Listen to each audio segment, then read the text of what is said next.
नमस्कार। हमारी आज की कहानी का नाम है ऑनलाइन। एक युवक को अपने पिता के साथ बैंक जाना पड़ा क्योंकि उन्हें कुछ पैसे ट्रांसफ़र करने थे। बैंक में जाने के बाद वहाँ कुछ समय लग गया। बैंक में जब 1 घंटा बीत गया तो युवक अपने आप को रोक नहीं पाया। वह अपने पिता के पास आया और बोला, पिताजी, आप अपने अकाउंट पर इंटरनेट बैंकिंग सेवाएं क्यों नहीं शुरू करवा लेते? पिता ने कहा कि मुझे ऐसा क्यों करना चाहिए?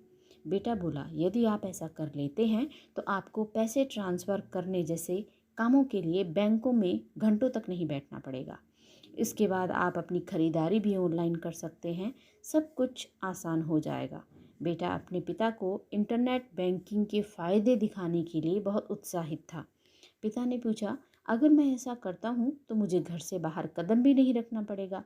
युवक ने उत्साहित होकर कहा, हाँ पिताजी, आपको कहीं जाना नहीं पड़ेगा। आपके मोबाइल पर बटन दबाकर ऑर्डर करने की देर है और आपके घर पर सामान हाजिर होगा। बेटे ने अपने पिता को बताया कि कैसे अब किराने का सामान भी घर बैठे मिल सकता है। कैसे अमेजन जैसी कंपनियां इंसान की ज़रूरत का सामान घर तक पहुंचा देती हैं। ये सब सुनने के बाद पिता ने जो कहा उसे सुनकर बेटे की जुबान पर ताला लग गया। उसके पिता ने कहा, आज जब से मैंने बैंक में प्रवेश किया है, मैं अपने 4 दोस्तों से मिल चुका हूँ। पैसे ट्रांसफ़र करवाने के दौरान मैंने बैंक के कर्मचारियों से थोड़ी देर बात की और वो अब मुझे पहचान गए हैं।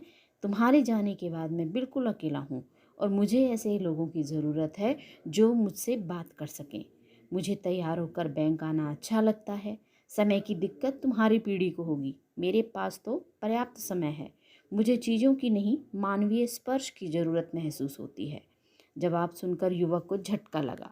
पिता ने आगे कहा, 2 साल पहले मेरी तबीयत खराब हो गई थी।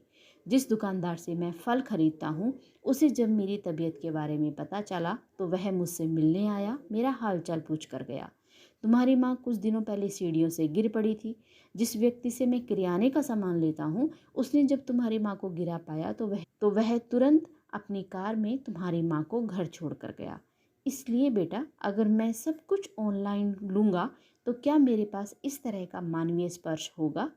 बेटा कुछ बोलता इससे पहले पिता ने कहा, मैं नहीं चाहता कि सब कुछ मुझ तक पहुंचाया जाए और इसके लिए मैं अपने आप को बेजुबान, बिना भावनाओं वाले कंप्यूटर से बातचीत करने के लिए सीमित और मजबूर कर लूं। जिससे मैं कुछ खरीदता हूँ वह मेरे लिए सिर्फ एक विक्रेता नहीं, बल्कि उससे मेरे एक मानवीय संबंध बनते हैं और ये रिश्ते ही हमें इंसान बनाते हैं। हमारी मानवीय ज़रूरतों को पूरा करते हैं, हमें जिंदा महसूस करवाते हैं। अंत में पिता ने पूछा, क्या कोई कंपनी रिश्ते भी ऑनलाइन डिलीवर करती है? टेक्नोलॉजी से ज़िंदगी सुविधाजनक तो की जा सकती है, लेकिन उसके सहारे गुजारी नहीं जा सकती। इंसान एक सामाजिक प्राणी है, इसलिए उपकरणों के साथ कम और लोगों के साथ अधिक से अधिक समय बिताएं। तभी हमारे जीवन में आनंद और खुशी का प्रवेश होगा। अन्यथा हम भी एक मशीन बनकर रह जाएंगे। अब सोचना आपको है कि आपको क्या चाहिए, आंतरिक खुशी या चलती फिरती मशीनें। तो ये थी हमारी आज की कहानी। कहानी कैसी लगी कमेंट करके ज़रूर बताएं। यदि आपने अभी तक मेरे चैनल को सब्सक्राइब नहीं किया है तो लाइक, सब्सक्राइब और शेयर ज़रूर करें। फिर मिलेंगे, तब तक के लिए आपका दिन शुभ हो।